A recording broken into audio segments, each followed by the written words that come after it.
c'est dingue. Mais Johan Zarco, c'est lui qui va le faire. C'est lui. Il est sorti du dernier virage et il s'impose au Grand Prix de France 2025. Johan Zarco, merci. Merci, bravo. Cette fille est immense. Pauline Ferrand-Prévot à 400 mètres. Elle savoure. Moment historique.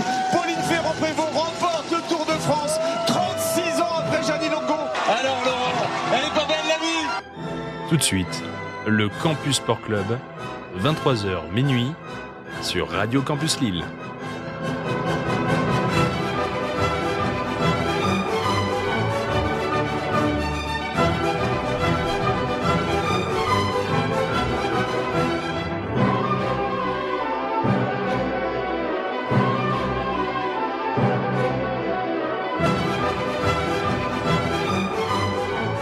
Et bonsoir à toutes et à tous, auditeurs, auditrices du Campus Sport Club. Moi, j'ai l'air déjà de Radio Campus Lille, peut-être déjà. J'espère que vous allez bien. Vous êtes bien en direct dans le Campus Sport Club. Une nouvelle émission ce soir pour revenir sur toute l'actualité sportive avec, bien évidemment, une semaine très, très, très riche en sport. L'année 2026 a démarré au quart de tour. Pour en parler ce soir, je ne serai pas évidemment tout seul, bien entouré avec mes braves petits chroniqueurs, avec Owen, Martin, Zadig et Maël. Comment vous allez, messieurs? Bon, ça va très bien. Super. Ça peut être le feu, parce que je vous vois encore peut-être très concentré sur des résultats encore en cours. Exactement. Ça va? Tout va bien? Les sueurs froides sont bien? Ouais, c'est un peu... Il y a des résultats qui sont un peu choquants. On va en parler. Ouais. On va en parler. Déjà dès 18h45. Oui. Surtout. On va pouvoir aborder ça, puisque ce soir c'était la Ligue des Champions. Évidemment, on va pouvoir attaquer d'ailleurs cette émission en beauté avec les résultats signés Owen. Le tour du monde des scores et des performances, tout de suite dans les résultats du Campus Sport Club.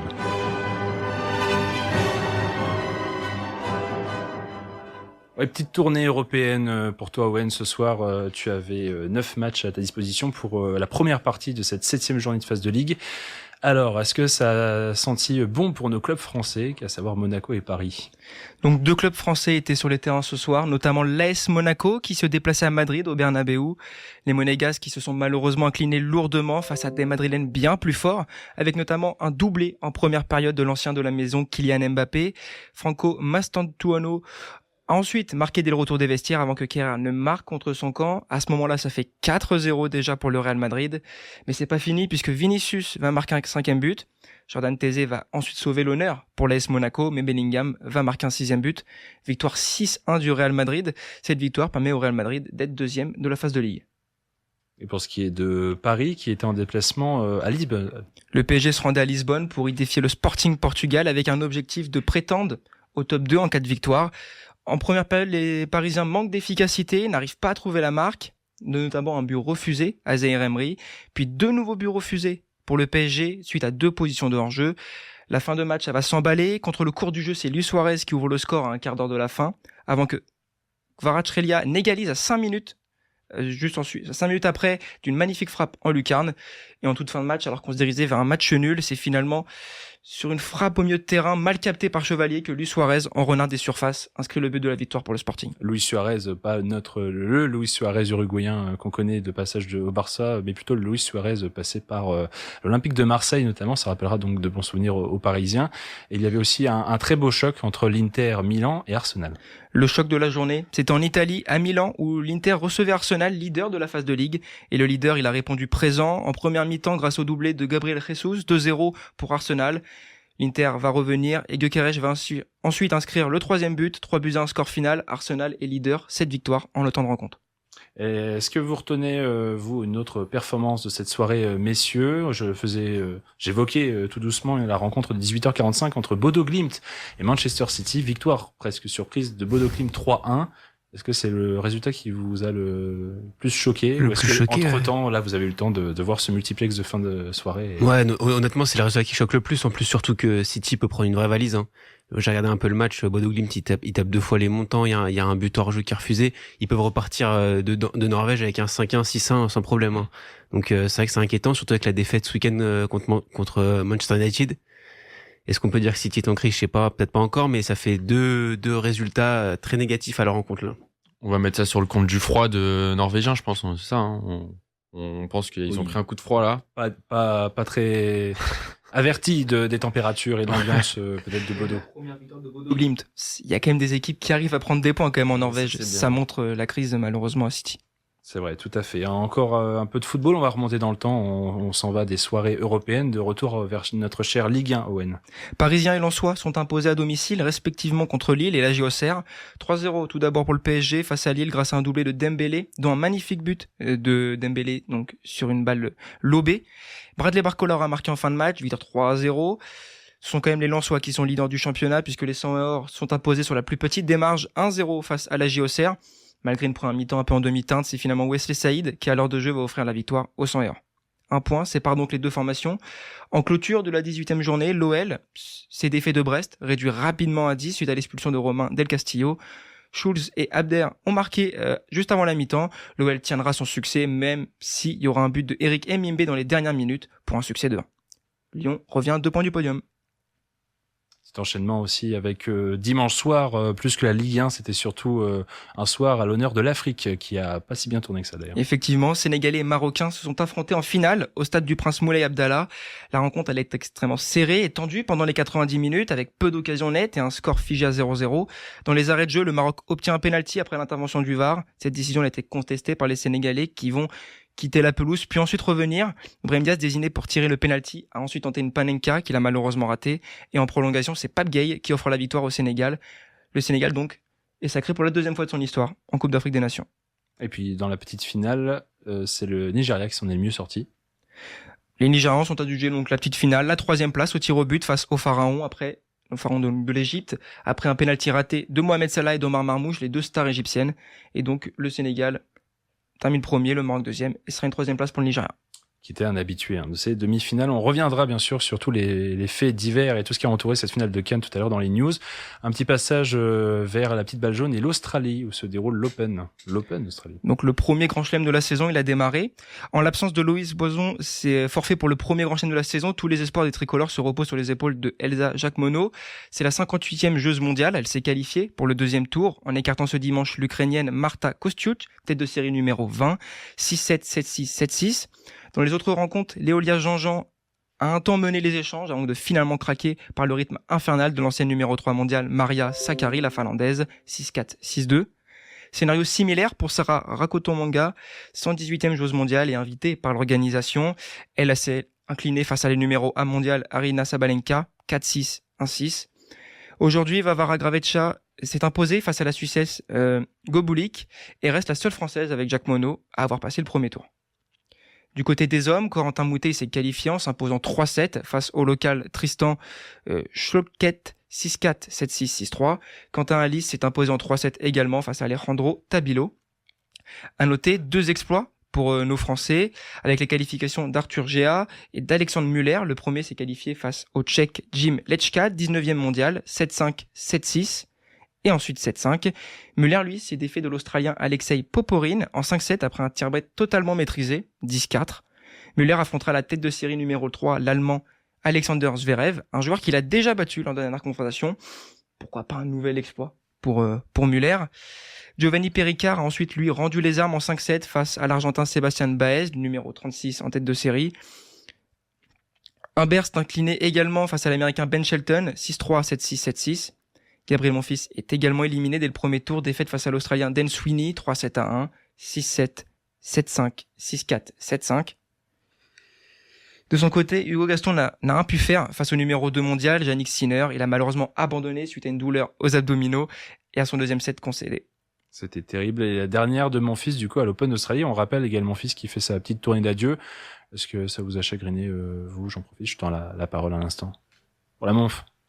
On l'attendait venir comme ça tournait, il est âgé. Ouais, Déjà- la défaite au premier tour. Ouais. Est-ce que tu l'attendais venir, toi?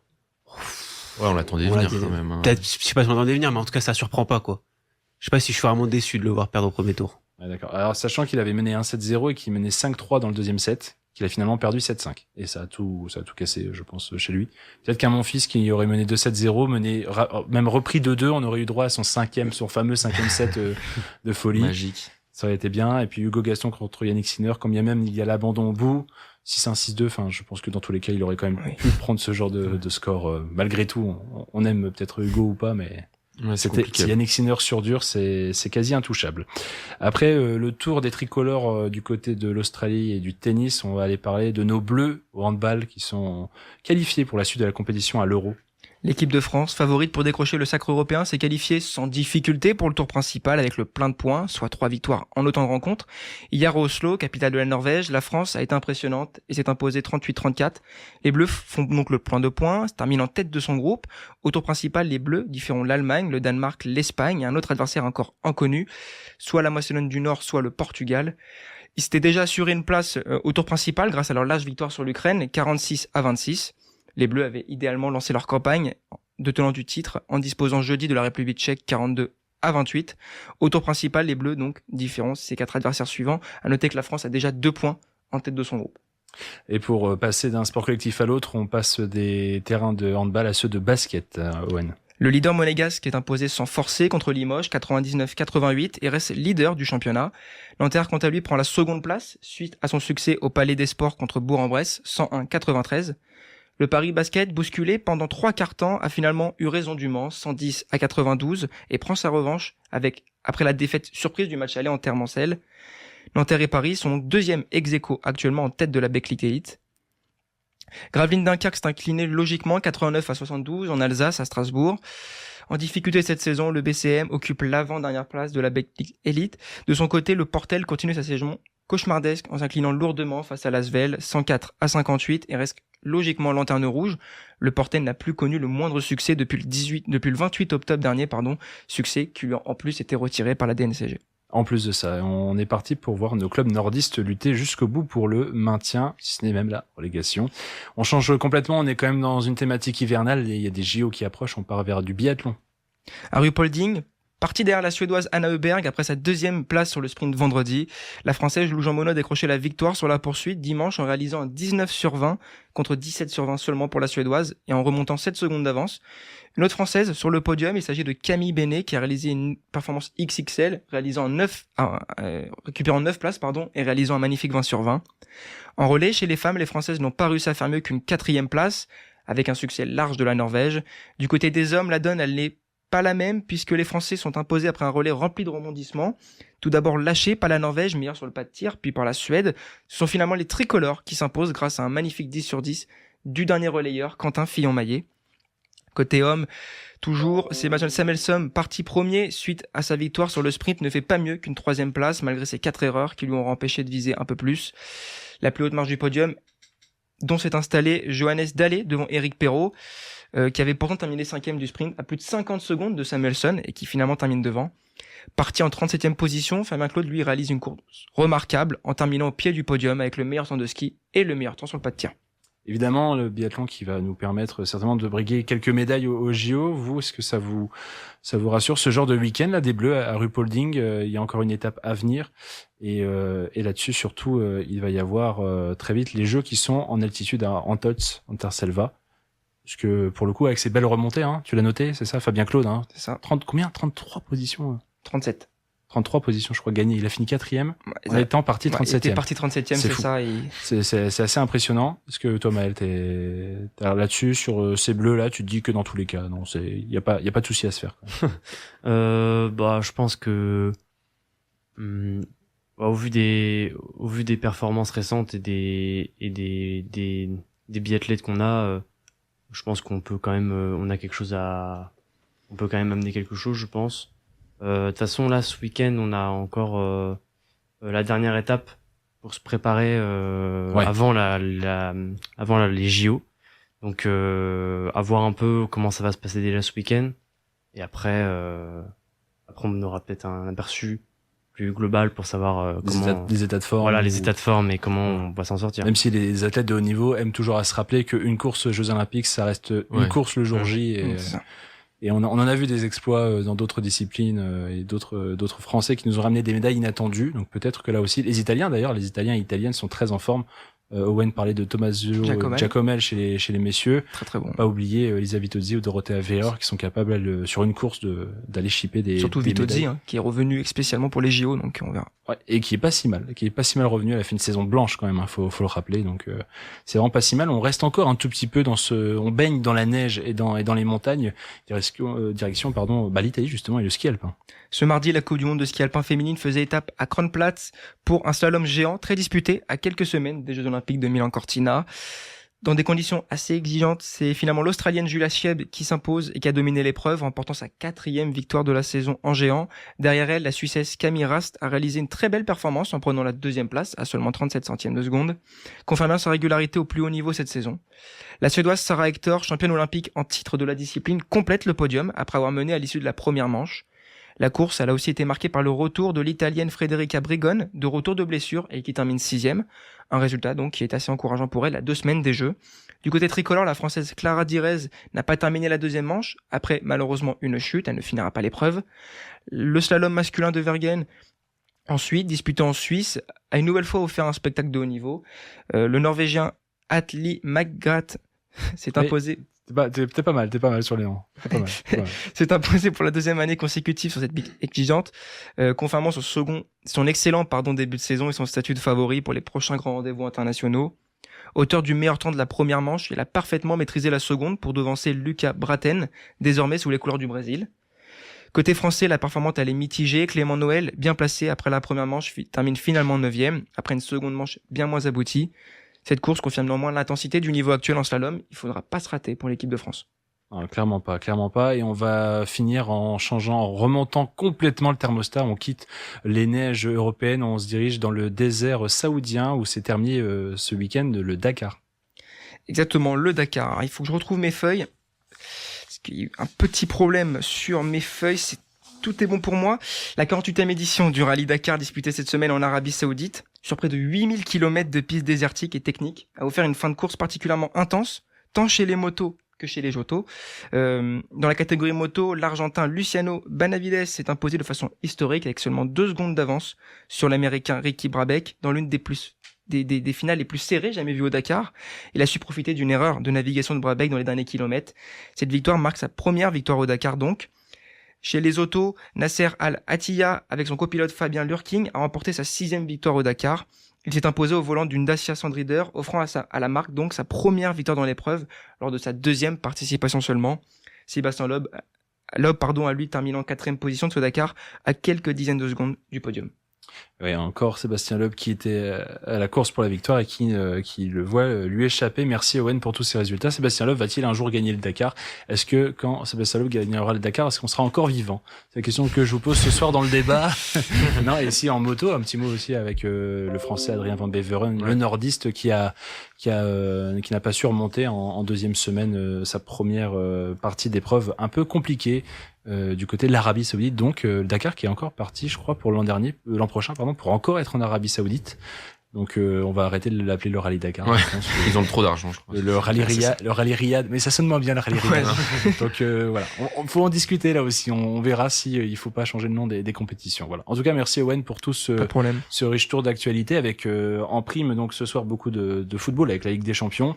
Petit retour d'ambiance pour marquer un premier intermède musical pour celles et ceux qui ont déjà allumé leur console de salon et joué un petit peu à FIFA. Peut-être c'est des sons qui vont vous parler. Je vous offre ce soir un petit retour en arrière, un petit retour nostalgique. Un son qui est sorti il y a déjà plus de 20 ans. Je savais même pas que ça datait d'aussi loin.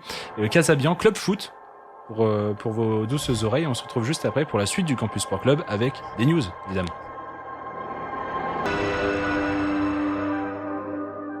C'était Club Foot à l'instant en direct sur Radio Campus Lille. Vous êtes bien en train d'écouter le Campus Sport Club. Il est mardi, il est même 23h22 et on va pouvoir avancer dans cette émission après les résultats, après tout ce qui a été football, biathlon et compagnie. On va encore en parler. Il y a des choses à dire, notamment au retour d'une certaine compétition en Afrique.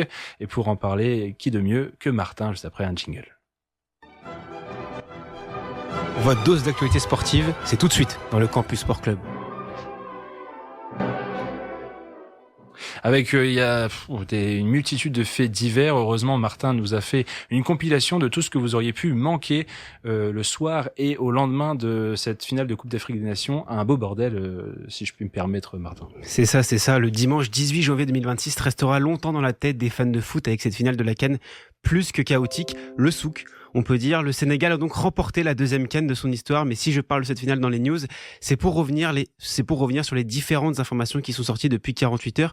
Je vais commencer côté marocain avec notamment la blessure d'un stadier suite à des échauffourées avec des supporters sénégalais juste avant le penalty de Brahim Diaz. Mâchoire déplacée, il est sorti sur civière en urgence. Je me permets de parler en votre nom. On lui souhaite un prompt rétablissement car peu importe l'injustice, frapper un stadier reste tout à fait inacceptable. À noter qu'hier, des médias marocains ont fait circuler une fake news selon laquelle le stadier serait décédé. Un énième drama dans cette finale. L'autre mauvaise nouvelle, c'est la blessure d'Igaman. Le buteur lillois est victime d'une rupture des ligaments croisés. On comprend mieux pourquoi il ne pouvait pas jouer et a dû laisser les hommes de Walid Regragui à 10 pour l'ensemble de la prolongation. Le coach marocain, d'ailleurs, qui n'a pas été tendre en conférence de presse d'après-match, notamment avec un journaliste qui lui a demandé quand est-ce que sa démission serait présentée sur le bureau du président de la fédération. Culotté, on peut dire, ou encore en incriminant Pape Thiaw, le sélectionneur du Sénégal, et que ce cirque en fin de match faisait honte à l'Afrique et ne jouait pas en faveur du football africain. L'autre rencontre de la soirée n'était pas autour d'un ballon, mais bien d'une serviette. Oui, vous m'avez entendu, une serviette, une rencontre que les Marocains ont l'habitude de jouer, car nous avons assisté au même cinéma lors de la demi-finale contre le Nigeria. Le but est simple, voler la serviette du gardien adverse pour le déstabiliser. Ce sont des images hallucinantes qu'on a pu voir, qui sont sorties en fin de soirée, notamment avec le capitaine Achraf Hakimi, qui la jette une première fois en dehors du terrain lors de la VAR pour le penalty. On voit ensuite des ramasseurs de balles qui plaquent et frappent Yehvan Diouf en plein match, un coéquipier de Edouard Mendy qui était venu protéger sa serviette. Et enfin, le clou du spectacle, c'est Saïberi qui a passé 110 minutes à courir et qui après est venu faire le garde du corps de la serviette d'Edouard Mendy pour empêcher qu'il se frotte les mains. Assez hallucinant. Côté sénégalais, des sanctions, elles vont tomber, même si l'hypothèse de retirer le trophée reste assez importante comme sanction. Des suspensions de matchs et des amendes vont être délivrées selon les médias espagnols AS. Alors c'est un média qu'on prend avec des pincettes, bien évidemment. On parle de 4 à 6 matchs pour l'entraîneur et les joueurs ayant quitté le terrain, des matchs de Coupe du Monde compris, et 50 000 à 100 000 euros d'amende pour la fédération sénégalaise. Messieurs, j'ai une question pour vous. Déjà, comment vous avez vécu cette soirée? Et pour vous, est-ce qu'il faut sanctionner? Si oui, comment? J'ai réussi, moi, perso, à ne pas regarder la finale de Cannes. Je regardais complètement autre chose. Donc, à recevoir les notifications à 90 plus 24, à penalty, j'ai fait, wow, mais c'est lunaire. Du grand cinéma. C'est lunaire. Donc, je n'ai pas eu l'épisode de la serviette en live, par exemple. Le Serviette Gate, il est hallucinant parce que moi, je regarde et je vois 3 personnes qui courent après un joueur sénégalais. Sur la ligne de touche et je me dis mais qu'est-ce qui se passe et il y a un autre Sénégalais qui sort du banc et qui trace pour aller sauver son pote et on se dit mais qu'est-ce qui se passe et les images après elles sont encore plus choquantes. Moi ça me choque vraiment des ramasseurs de balles qui vont frapper un joueur sur un terrain alors qu'il y a le ballon sur le terrain. Enfin bref, c'est des stadiers qui se battent avec le supporter sénégalais alors que à l'opposé du terrain il y a également Brahim Diaz qui tire son penalty. Enfin c'est l'image du football africain qui est complètement. J'ai vu là donc au lendemain de la finale, puisque je ne travaillais pas ce soir-là, mais j'ai pu travailler au journal de mon côté le lendemain et on faisait des articles retour et je vais dans la banque de photos des grands médias locaux qui étaient là, Reuters, AFP et tout ça, et je vois des photos de supporters sénégalais avec des chaises, avec des tabourets. Totalement. J'ai dit alors, attends, déjà la serviette, j'ai loupé un truc. Et je vois, enfin, c'est assez fou. Cette situation où le Sénégal donc quitte la pelouse, tu l'avais déjà souligné, Owen, finalement, c'est Sadio Mané qui est un peu le dernier membre à rester bord pelouse. Donc, on parle de sanctions du fait aussi d'un point de règlement que si une équipe quitte délibérément le terrain, c'est ça? On pourrait tout simplement. C'est un article de la CAN, ouais. Normalement, on devrait mettre carton jaune à chaque joueur qui ont quitté la pelouse. Normalement. Ce qui ferait déjà avoir 2 cartons jaunes pour le Sénégal. Si l'entièreté de l'effectif quitte la pelouse, c'est même tapis vert et forfait, des matchs perdus sur forfait. Donc on parle peut-être d'un titre retiré. Ça a été un beau souk, comme tu dis. C'est ça. L'épisode de la serviette quand même va rester. Et d'ailleurs, petit clin d'œil, Edouard Mendy qui a priori sur les réseaux sociaux après avoir soulevé le trophée et célébré avec les Lions de la Teranga, a dit ce soir je repars avec le trophée et ma serviette. Saïbari s'est excusé auprès d'Edouard Mendy notamment. C'est une belle image qu'on a vue le lendemain. Tout ça part quand même de base d'esprit très échauffé à cause d'un arbitrage qui a été vraiment un peu litigieux. Est-ce que vous refusez le but sénégalais? On finira là-dessus. Non. Est-ce que parce que c'est peut-être ça qui engendre le tout, c'est le premier but Ouais, marqué c'est ça. par le Sénégal déjà dans ce temps additionnel quelques minutes avant. Est-ce que pour autant vous le refusez? moi, c'est parce simple. qu'à un partout avec Non, le mais- penalty accordé au Maroc, je pense qu'ils sont plus détendus quand même. Ah oui, Moi, bien c'est sûr, simple. Si on refuse le but du Sénégal, il n'y a pas pénalty pour le Maroc. Si on accorde le but du Sénégal, Tu il y a penses que ça pénalty pour vaut? le Maroc. Tu penses que les deux fautes se Ouais, valent? mais Pour moi, tu c'est peux pas quasiment calculer équivalent. comme ça. Non. Pour moi, il n'y a je pas trouve que c'est faute juste. sur les deux actions, il n'y a pas faute. Ah, Ouais. C'est pour ça que l'arbitre, ne signalant pas faute sur le Sénégal et la faute pour le Maroc, Ça fait beaucoup. il y avait déjà en plus des Mais suspicions c'est de pas, corruption. c'est pas un prétexte pour. Non, Oui, tout à fait. peut-être que l'atmosphère qui régnait déjà autour de l'arbitrage concernant les matchs du Maroc sur le début de la compétition, avec une sorte de favoritisme déguisé, a priori, C'est ça. que beaucoup d'équipes accusaient. C'est vrai que Puis ça la- a mis le feu aux poudres. La première faute, elle est très litigieuse parce que l'arbitre siffle avant que le but soit marqué, donc Ouais. il peut pas y avoir l'intervention de la Exactement, VAR. il ne peut pas Et revenir alors dessus. qu'il aurait pu laisser l'action se dérouler, Ouais. le but aurait été marqué et après on aurait vérifié avec la VAR s'il y avait bien but. Et c'est ça aussi qui a, je comprends, a amené les supporters à péter un câble. Du coup, de ce fait, beaucoup ont crié à la justice au coup de sifflet final, mais C'est ça. beaucoup de francophones, donc peut-être que ça nous biaise, mais les Sénégalais, en tout cas, qui resteront les vainqueurs de la Coupe d'Afrique 2025, avant que peut-être on leur retire le trophée. On change complètement de registre, il est temps quand même de passer à autre chose que du football. Pas que des bonnes nouvelles, d'ailleurs, on se tourne vers l'Ovalie, Martin. C'est ça, Ntamak forfait. Demain, nous connaîtrons les 42 joueurs sélectionnés par le staff des Bleus pour le tournoi destination. Et c'est un coup dur pour le 15 de France et le public, puisque Romain Ntamak manquera le début de tournoi. Selon une info de Midi Olympique, il s'est blessé au rein lors de la victoire contre La Rochelle en top 14 le 28 décembre. Forfait en club depuis ce match, le numéro 10 toulousain a décidé de ne pas prendre de risque et de manquer les deux premiers matchs du tournoi pour le moment.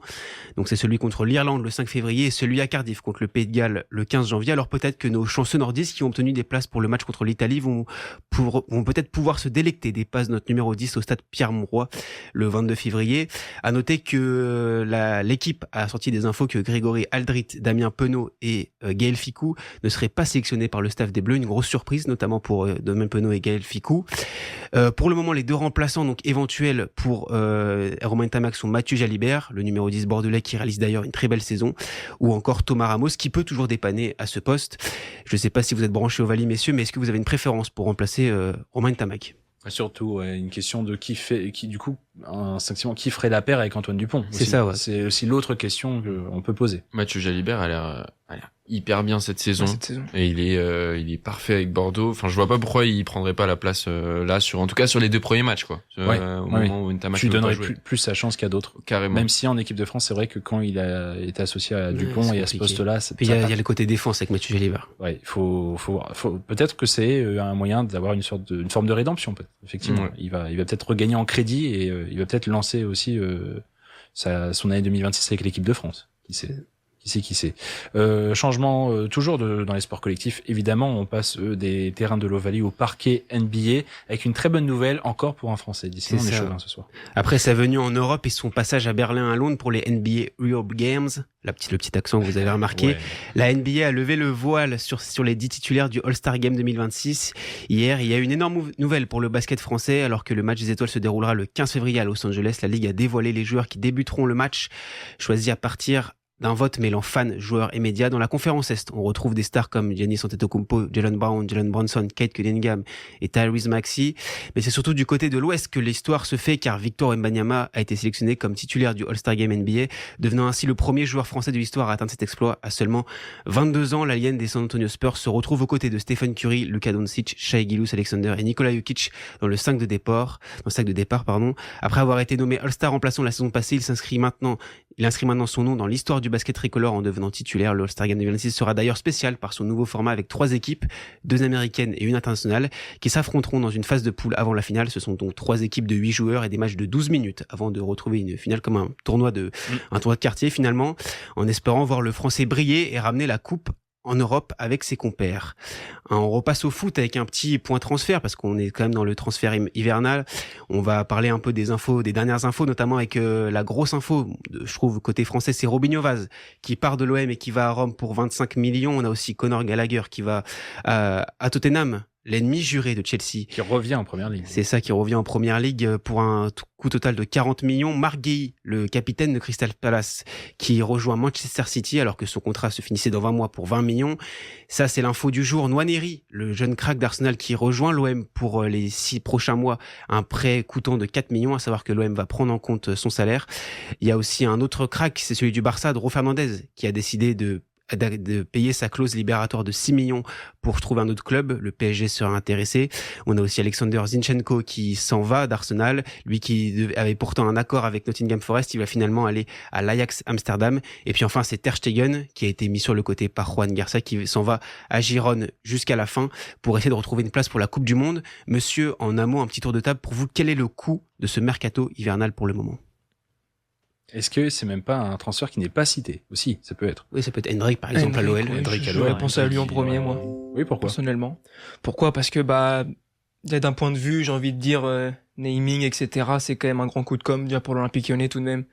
Même s'il a pas fait beaucoup de preuves au Real Madrid, je vais être franc, c'est un grand nom. En fait, tout le monde le connaît, Hendrick. Même s'il a pas fait grand chose au Real, tout le monde le connaît. Et rien que pour ça, déjà, c'est un beau transfert. Je vais mettre des crochets à ta phrase. Dans le monde du football, tout le monde le connaît. Dans le monde du football. Oui, bien sûr. Oui, dans le monde du football, évidemment. Je suis pas sûr que à Cristiano Ronaldo, oui, on peut dire tout le monde le connaît. Oui, je pense pas qu'Hendrick encore en soit à ce stade-là. C'est pas Quentin Fillon-Maillet qui va faire. Hendrick, j'adore. Après, Hendrick, je m'en suis inspiré toute ma vie. Hendrick, pardon, Non, j'allais dire, s'il faut reprendre des noms, je dirais aussi Marc-André Ter Stegen. À Girone, c'est quand même une véritable star. Pour Gérone, ouais, c'est un bon coup. Et donc, non, ce que je voulais ajouter sur Hendrick, c'est que au Real, il a pas du tout, il était pas dans le contexte. Il était tellement entouré, il y avait tellement de gros noms à son poste que, encore plus gros que lui. C'était impossible pour qu'il trouve sa place et là, c'est parfait pour lui, pour lancer sa carrière, c'est top, quoi. Avec, évidemment, brésilien, attaquant, Coupe du Monde 2026. On y pense, évidemment. Donc, si Hendrick joue bien à Lyon, il n'y a pas de raison. On finira ces news avec une bonne petite info cycliste qui concerne nos Français, nos Françaises. C'est ça, une bonne nouvelle pour le cyclisme français et féminin, puisque dans un cyclisme français fragilisé par la crise des sponsors, une nouvelle équipe professionnelle voit le jour au nom de Ma Petite Entreprise. Sa licence UCI Pro Team féminine, la 2e division mondiale, a été validée pour un lancement dès la saison 2026. L'originalité de cette équipe, c'est qu'elle est basée sur un modèle économique collectif basé sur des centaines de TPE et PME, très petites entreprises et petites et moyennes entreprises, sans réellement de sponsors dominants pour éviter toute dépendance financière. Basée en Savoie, l'équipe va s'appuyer sur un budget d'environ 1,4 million d'euros pour performer avec ses 10 coureuses. Mais cette équipe va également s'appuyer sur l'expérience de Vincent Lavenu, ancien patron d'AG2R La Mondiale qui a été mis de côté, va pouvoir se relancer de son côté en tant que manager sportif, composé majoritairement, voire même essentiellement de coureuses françaises. L'équipe vise une invitation sur les grandes courses avec un objectif précis, le prochain Tour de France, mais également des objectifs masculins puisque l'objectif est de créer une équipe masculine en 2028 et de viser le Tour de France pour les 2 équipes en 2030. Ça promet, ça peut être la très belle histoire du sport français de ces prochaines années. Merci Martin pour ce gros tour de l'actualité. On continue, on enchaîne, on ne quitte pas encore l'antenne. Je te voyais partir, Zadig. Attention à toi. Il fait vraiment en direct, il fait attention, il y a des claques qui se perdent. Pas du tout, évidemment. On enchaîne avec le débat du soir. On prend encore quelques minutes, on va revenir, évidemment. Vous l'aurez peut-être compris, on parle pas mal ballon rond ce soir, mais c'est la Ligue des Champions qui le veut, c'est pas notre faute. Voyons, et puis il y a encore demain la Ligue des Champions et la Coupe d'Europe, mais elle vous dira tout à la fin de cette émission. Nous, on va rester sur d'autres compétitions. On va donner un mot de RC Lens, ce que vous avez décidé en majorité d'évoquer ce soir, messieurs, avec une petite question simple, c'est finalement ce RC Lens qui est en pleine bourre, jusqu'à quand, jusque où est-il capable d'aller, va-t-il tenir cette cadence digne de champion, que ça soit en Ligue 1 ou même en Coupe de France, puisque le club est toujours en lice, il est en 8e de finale, où il va affronter 3 au début du mois de février, qui déjà ici est ultra optimiste et s'imagine bien les Lensois jouer le titre et la coupe jusqu'au bout. Martin Owen d'un côté, vous êtes mêlé un peu plus sceptique de l'autre. Parisien. Et on verra. Ah oui, alors, bien sûr. Alors oui, ça peut jouer évidemment, mais alors Martin, pour toi, quels étaient tes arguments? Pour moi, je pense que Lens va aller au bout. Mais je pense qu'il y a une condition à cela, c'est qu'il faut pas jouer sur les 2 tableaux. Je pense pas que la Coupe de France ce soit un objectif à viser pour le RC Lens, même si elle peut être ouverte pour le futur, avec le futur de cette compétition. C'est la plus resserrée, mais il y a quand même des gros noms qui sont sortis, dont le Paris Saint-Germain. Mais je pense que la Ligue 1 c'est un objectif qui peut être atteignable pour le RC Lens, surtout que le PSG va devoir jouer à côté la LDC. Et on le sait que en fin d'année dernière, ils ont laissé quelques points passer parce qu'ils étaient déjà assurés d'être champions. Mais le RC Lens peut créer la surprise, peut être cette équipe qui se bat dans son chaudron, j'allais dire, au Stade Bollaert, un stade où ils vont pas perdre de points. Donc déjà, tu peux t'assurer les points à domicile et après, faut aller gagner à l'extérieur avec les dents. Ils ont l'équipe pour ça, ils ont des vrais combattants, que ce soit en défense, au milieu de terrain, en attaque, ils ont des vieux briscards qui sont capables d'aller marquer des buts qui sont super importants. Un équilibre qui semble avoir été trouvé tout de suite. Pierre Sage, qui est arrivé seulement l'été dernier, qui a vraie figure de ce nouveau RC Lens. Sur Rubik's Cube, ça a l'air bien. Owen, tu rejoins cet argumentaire. Toi, tu voulais ajouter quand même quelque chose sur la Coupe de France? T'es aussi Coupe de France, moi je pense qu'ils peuvent aller au bout. Là, ils vont jouer les stacks. Exactement. À 3. À mon avis, ils vont passer en quart de finale. Leader de Ligue 2. Leader de Ligue 2, exactement. À mon avis, ils vont aller en quart, puis voilà. Je sais pas, il y a quelque chose dans cette équipe de Lens. J'ai été voir Lens Auxerre justement au stade. Oh. Même si en première mi-temps ça se passe mal, moi je considère ça que c'est une victoire de champion. En fait, une victoire 1-0 dans la douleur, mais une victoire tout de même sur la plus petite démarche. Et déjà pas la première fois contre Strasbourg, ils ont gagné 2-1. Contre Nantes, c'était pas facile non plus, même à 10. Oui, c'est des victoires qui, pour moi, sont des victoires qu'on dit de champions. Et le PSG va jouer 7 matchs le prochain mois, contre 6 ou 5 seulement pour le Racing Club de Lens. Ça peut rentrer dans l'équation. Ça peut rentrer dans les comptes, d'autant plus que le PSG. Ok, vous suspectez que le Paris Saint-Germain est obligé d'être à flux tendu puisqu'il est à la traîne en championnat d'un point, mais du coup, il est quand même dans cette position inconfortable. Et en Ligue des Champions, s'il veut défendre son titre jusqu'au bout, on sait qu'il a perdu ce soir. Il peut toujours finir top 8, évidemment. Il peut s'éviter aussi des barrages en février. Même si Luis Enrique a dit, ça m'a fait marrer, on peut, mais ça serait pas bon pour nous. J'ai pas compris en quoi s'éviter des matchs en plus. Mais lui, il est dans cette logique de plus mon équipe, le jeu. L'année dernière, on est passé par les barrages. Et comme il vient de dire, en gros, j'ai plus la Coupe de France. Lui, il préfère dire son équipe. Il a peut-être rappelé Luis Suarez. Il a peut-être fait un truc ce soir, Owen. C'est peut-être ça. Messieurs, à droite, Zadig, Maël, un peu plus sceptique. Est-ce que vous voyez quand même Lens figurer dans un des deux tableaux, ou est-ce que, à terme, ça peut être une euphorie qui, jusque avril-mai, ça semble compliqué? Ouais, ça peut durer, clairement. Ça peut durer en Ligue 1. Moi, je pensais qu'ils allaient justement là, dès le début de la deuxième partie de saison, accuser le coup. C'est pas le cas. Et je suis surpris parce que même avec une équipe un peu, là, ils avaient sur le banc, enfin, en tribune, Hudson-Edouard, ils avaient du monde et ils ont fait rentrer une deuxième vague de joueurs qui ont fait la différence. Et en fait, cette équipe-là, elle est franchement impressionnante, avec un gros caractère, une équipe qui commence à se solidifier à fond, Risser au but, Sarr, Baïdo, Gagnou, enfin, c'est hyper solide. Et moi, ça me fait peur. Mais je pense pas qu'ils vont aller chercher cette... Remettons dans le contexte. Moi, supporter parisien, ça me fait peur. Moi, supporter parisien, ça me fait peur. Parce que... soyons sûrs que... Non, mais oui. Mais il faut le dire. Et en tout cas, c'est une belle surprise. Et en tant que supporter parisien, je le redis, c'est aussi pas mal d'avoir un peu de suspense dans cette Ligue 1. Et, en tant que supporter de foot. Et puis, sans compter la nouvelle recrue qui vient tout juste d'arriver, là, au transfert hivernal. C'est le gardien. Mathieu Gorgelin. Oui, parce que Ouais. Régis Gürtner s'est blessé il y a quelques jours à l'entraînement, une blessure qui s'est avérée beaucoup plus grave puisqu'il est out pour le reste de la saison. Donc ils ont dû chercher un numéro 2 au poste de gardien. Ils préféraient pas viser sur leur jeunesse parce qu'ils ont que des jeunes gardiens, et Robin Risser étant déjà un jeune gardien, ils étaient déjà dans cette complémentarité. Ils ont fait appel à Mathieu Gorgelin, 35 ans, qui était en fin de contrat la saison dernière à l'OL. C'est ça, au Havre. Ouais, c'est ça. Et qui à l'époque. Mais donc pour revenir sur mon idée, moi je pense qu'ils peuvent aller au bout, mais quand même voilà, je dis attention. Déjà ce week-end ils vont jouer contre l'OM.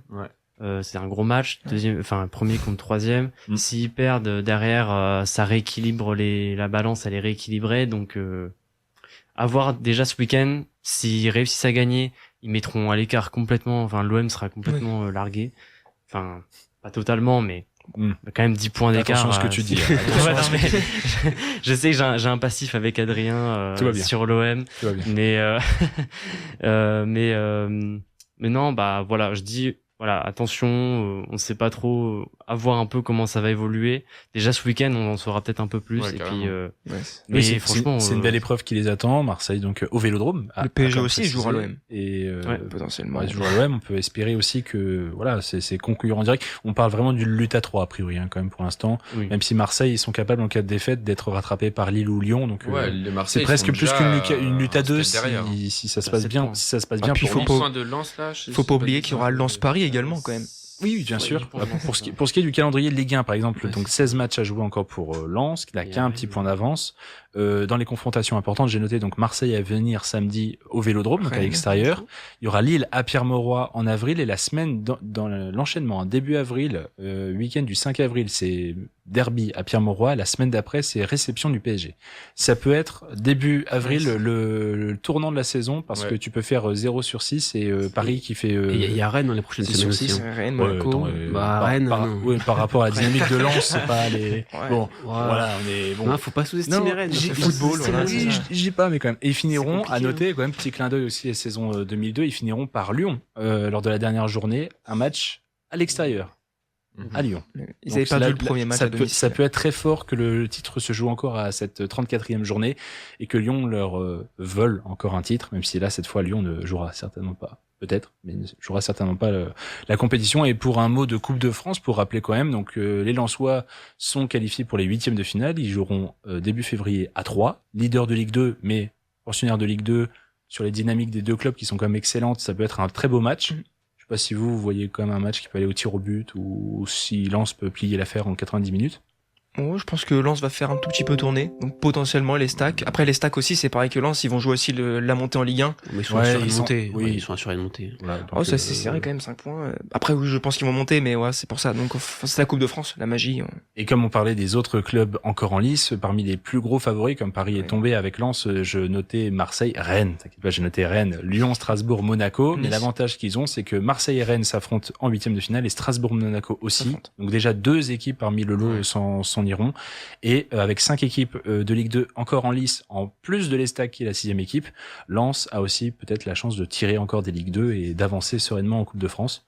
Plus ou moins sereinement, évidemment, mais on n'a rien contre les Ligue 2, mais ce Lens-là, qui est sur 10 victoires consécutives, clairement roule sur toute la Ligue 2. Sur le papier, il n'y a pas de souci. Voilà, messieurs. C'est moi qui parle sur la fin, c'est moi qui en dis trop. Il est temps de marquer une petite pause. On était sur Lens, on était sur le thème du Pas-de-Calais. Petit clin d'œil à la musique du moment qui a un beau clin d'œil au Pas-de-Calais. C'est une artiste pas du tout connue qui est passée par quelques émissions de télé de chant, là, Marine, je sais pas si vous parlez. Donc on s'écoute, et peut-être que les gens vont réécouter, peut-être pour une énième fois. Des gens bien, petite dédicace à la région du Nord-Pas-de-Calais.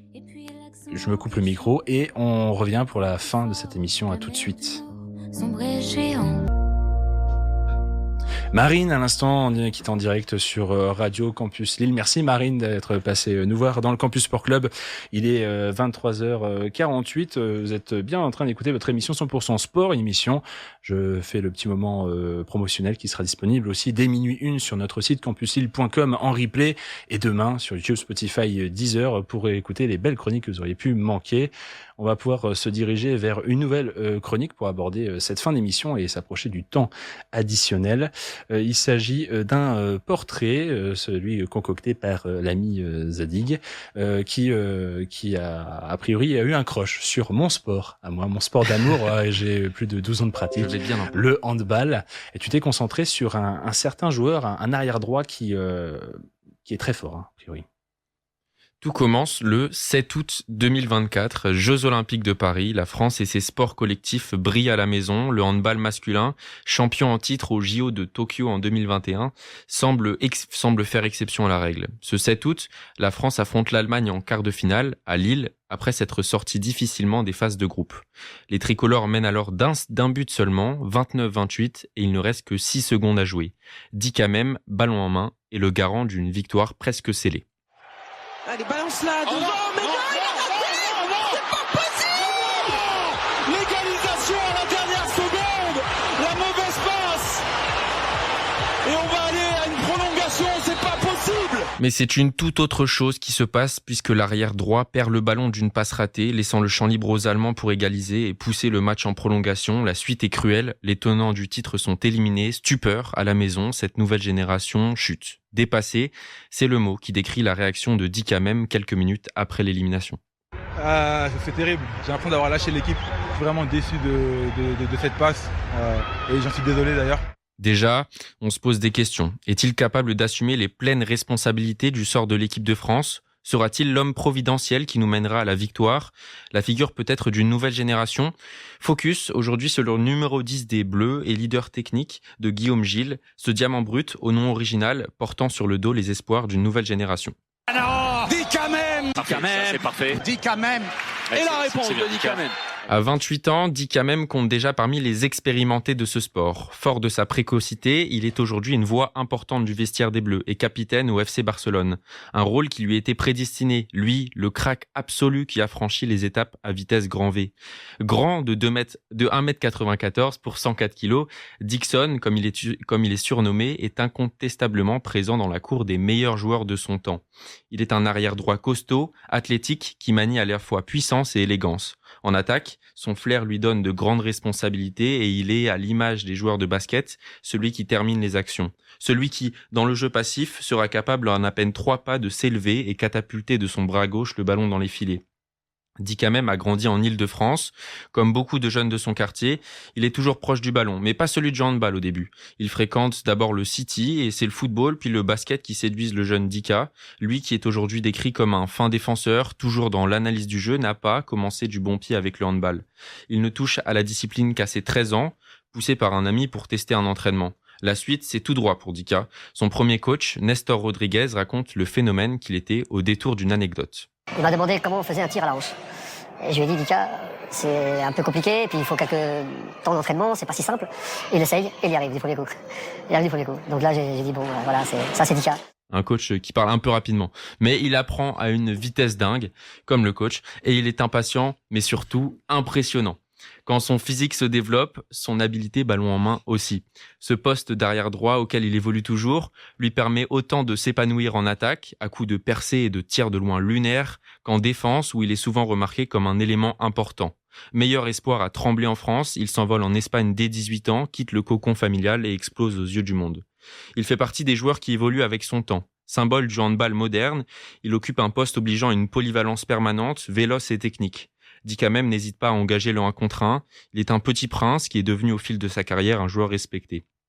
Son palmarès parle pour lui, 8 fois champion d'Espagne, meilleur joueur du championnat en 2022, 3 Ligues des Champions. Avec les Bleus, il a déjà rempli l'armoire à trophées, un championnat du monde en 2017, les Jeux de Tokyo en 2021 et l'Euro en 2024. Mais Dika Même est un personnage plus contrasté, sobre, aux émotions parfois cachées derrière son talent, plutôt réservé dans la vie de tous les jours et assez introverti devant les caméras, il n'en montre pas trop. Un leader technique, il l'est certainement, sans aucun doute même. Leader d'homme, il tente de l'être. Sur le temps mort qui précède sa cruelle perte de balle le 7 août 2024, en quart de finale des JO, c'est lui qui organise l'action et décide de prendre le lead sur ses coéquipiers. Alors ce joueur fou, qui fait rêver les foules, marche-t-il dans les pas de ses aînés? Est-il présent dans la cour des Nikola Karabatic, Jackson Richardson ou Frédéric Voll? Il a traversé les équipes de France, partageant le terrain avec des légendes de ce sport, s'imprégnant de leurs conseils. Désormais, Dika est la tête de proue, autour d'un collectif étoffé. Mais la question, tachée de doute, persiste. Sur le terrain, il répond avec le sacre à l'Euro 2024, où il termine meilleur marqueur des Bleus, avec un rôle de leader plus qu'affirmé. De grands espoirs reposent sur notre numéro 10. Dika Même est un petit prince, ne brillant pas tout le temps, avec parfois des trous d'air, à l'image de ce 7 août 2024, où il perd la balle, je le rappelle, à 6 secondes du terme. Sous cette attitude réservée, mesurée, voire parfois détachée, Dika Même dévoile un talent, lui, démesuré, qui l'amène à être la plaque tournante de l'équipe de France édition 2026. Quelque chose de grand habite ce garçon, qui amènera peut-être les Bleus une fois de plus sur le toit de l'Europe, ce mois-ci, en Scandinavie. Dika Même et les siens ont beaucoup à prouver, à eux de montrer qu'ils peuvent assumer ce maillot bleu, une tunique qui rime dans le handball français avec victoire. Et on leur souhaite la victoire de ces champions d'Europe en titre à l'Euro 2026. Merci Zadig pour ce beau portrait, pour celles et ceux qui ne connaîtraient pas que Dika Même est arrivé super tard à l'échelle du handball et qui aurait pu faire du basket, et on n'en doute pas, 1m94 pour une centaine de kilos. Ça aurait été un bel arrière, je pense, dans ces eaux-là. Merci en tout cas, on va pouvoir enchaîner très vite, il reste quelques minutes. C'est l'heure des immanquables, présentée par Maël. Vous savez pas quoi regarder cette semaine, c'est les immanquables, tout de suite dans le Campus Sport Club. On démarre l'émission par de la Ligue des Champions, il faut continuer de parler de la Ligue des Champions, Maël. C'est la loi. Tout à fait. Alors, commençons donc cet agenda sportif de la semaine avec le football. Et cette semaine, justement, c'est une grosse semaine qui nous attend avec des matchs de Ligue des Champions, comme tu l'as dit. Les phases qualificatives se poursuivent encore demain. L'Olympique de Marseille de Zerbi joue sur sa pelouse au stade Vélodrome face à un fébrile Liverpool d'Arne Slot, qui a concédé un 4e match nul consécutif en Première Ligue ce week-end face à Burnley. L'OM saura-t-il s'imposer et prendre une grosse option sur la qualification ? Rendez-vous demain dès 21h sur Canal+. Si ce match ne vous branche pas, d'autres grosses affiches sont au programme, comme le Galatasaray Atlético Madrid qui se joue quant à lui à 18h45 sur la même chaîne. Le club turc a déjà montré qu'il pouvait l'emporter contre des gros, notamment avec sa victoire contre Liverpool pour la 2e journée de Ligue des Champions fin septembre. Attention à ne pas les sous-estimer. Sinon, on a aussi un match Juventus de Turin-Benfica qui nous est proposé. Le club portugais est à la 27e place en dehors du top 24, qu'ils doivent rejoindre s'ils veulent se qualifier pour les barrages, et c'est maintenant qu'il va falloir grappiller les quelques points. De l'autre côté, la Juventus est en 17e position et n'est pas totalement assurée non plus de rester qualifiée si elle perd demain. Dans tous les cas, l'issue de ce match aura une incidence directe sur la suite de leur parcours en Europe, ce qui nous réserve un match de haute intensité. Dès jeudi, les matchs en Europe continuent avec l'Europa League. L'OL se confrontera aux Young Boys en Suisse dès 18h45. Du côté des Dogs, maintenant, le LOSC jouera contre l'équipe espagnole du Celta Vigo à 21h. Ces matchs sont à retrouver sur Canal+, eux aussi.